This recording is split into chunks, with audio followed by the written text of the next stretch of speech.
ஆண்டவர் உங்களுக்கு ஒரு காரியத்தை சொல்ல விரும்புகிறார்.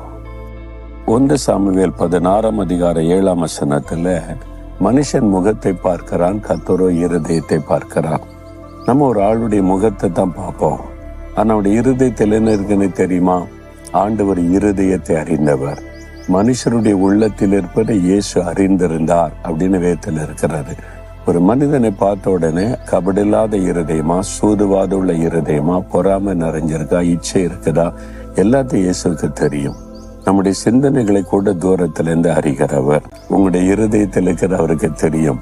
வெளியில சந்தோஷமா இருக்கிறீங்க, உள்ளுக்குள்ள போராட்டம், வருத்தம், காயங்கள், கசப்பு, வேதனை, ஏன் வாழன்ற சிந்தனை கலங்குறீங்களா? இயேசு சொல்லுகிற, என் மகளே, என் மகனே, உன் இருதயம் எனக்கு தெரியும்.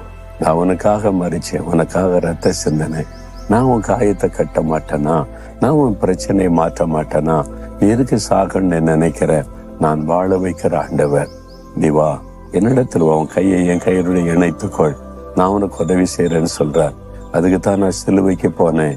உன்னுடைய பாவங்கள், சாபங்கள், வியாதிகள், வேதனை, வருத்தங்கள் எல்லாத்தையும் நான் சுமந்துட்டேன். நான் உனக்கு உதவி செய்வேன்னு சொல்றார். அவருடைய கரத்துல உங்க கரத்தை கொடுக்குறீங்களா?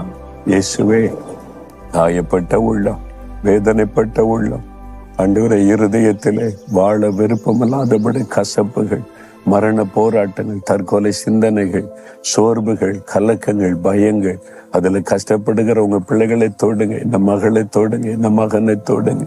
இன்றைக்கு அவருடைய இருதயத்தில் இப்பொழுதே ஒரு மாற்றம், விடுதலை உண்டாகி மன மகிழ்ச்சி வரட்டும். அந்த கட்டுகள் எல்லாம் அறுக்கப்பட்டு போகட்டும். இவங்களை ஆசீர்வதிங்க இயேசுவின் நாமத்தில்.